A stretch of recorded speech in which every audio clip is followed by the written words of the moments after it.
Halo Sobat BCF, apa kabar nih? Ketemu sama kita di POP, People of Perspective yang akan bikin hari kalian makin seru.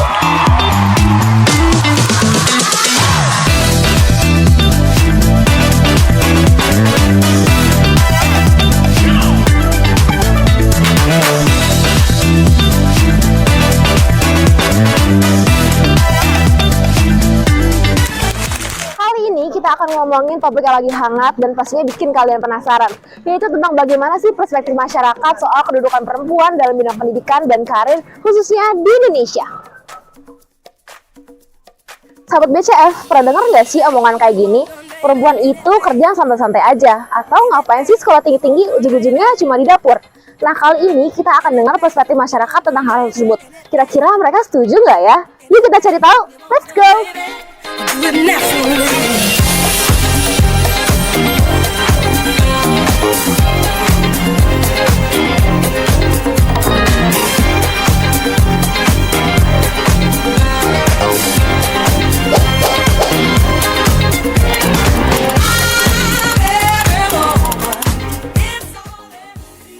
No banget sih, big no. Oh, no. No.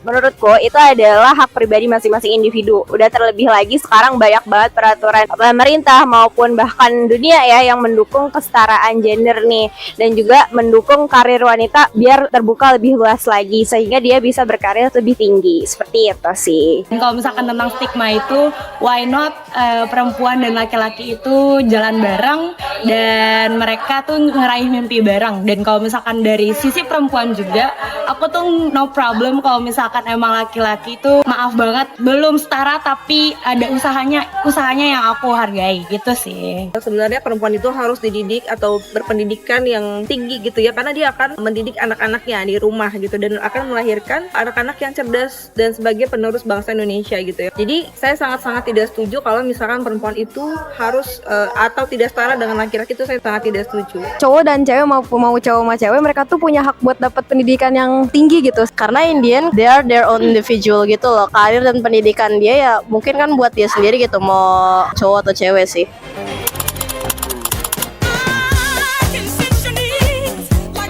Wanita itu kan masih manusia, laki-laki juga manusia, jadi manusia itu kan sederajat sebenarnya kan. Jadi apa masalahnya wanita karirnya lebih tinggi ataupun pendidikan lebih tinggi daripada laki-laki?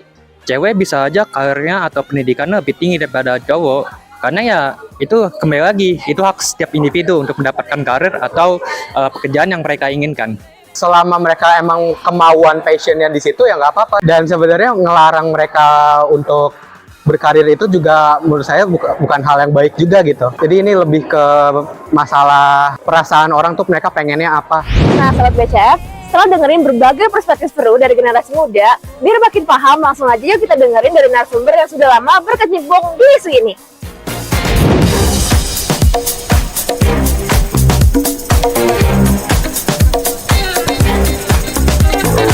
Terkait gender equality ataupun kesetaraan gender di Indonesia itu kan ada banyak nilainya juga. Tapi sebelumnya menurut saya itu kita perlu mengkulik juga apa pemaknaan gender itu sendiri.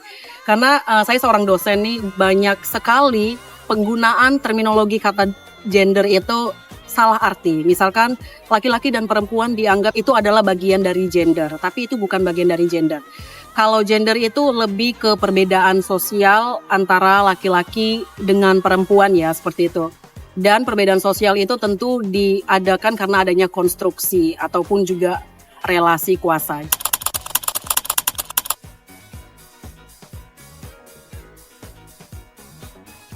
Itu pernyataan yang sebaiknya tidak lagi kita ucapkan untuk di era sekarang. Mengingat kita perkembangan gender itu sudah sangat panjang ya teman-teman, dari tahun 1970-an terkait isu-isu perempuan terlibat dalam politik, kemudian ada radikalistik dan hingga sampai sekarang di bahasa. Jadi menurut saya isu tersebut itu sangat dipengaruhi oleh teks menurut saya. Jadi kalau Julia Kristeva itu seorang feminis menyampaikan bahwa ada namanya sebutannya intertekstualitas. Nah, teman-teman boleh cek bahwa sebenarnya teks itu sangat dipengaruhi oleh sosial, budaya, dan sebagainya. Jadi ketika menyampaikan apakah perempuan yang pendidikannya lebih tinggi itu sebaiknya tidak boleh ataupun sebaiknya janganlah. Nah, itu terjadi karena tadi terdapat relasi kuasa yang sudah ada dalam bentuk teks. Teks ini maksud saya adalah seperti kegiatan-kegiatan pasar yang mengatakan ibu yang baik adalah ibu yang di rumah. Jadi sangat dipengaruhi oleh banyaknya teks-teks tertentu. Oke, untuk itu kesetaraan gender itu harus dimulai dari sensitivitas diri kita terhadap isu gender. Untuk itu kita harus mulai dari diri sendiri, harus mulai dari bidang kita apa untuk menyuarakan isu gender. Oke guys, itu dia pop tentang isu kesetaraan gender. Jangan lupa setiap opini yang kalian berikan bisa berimpact. See you next time!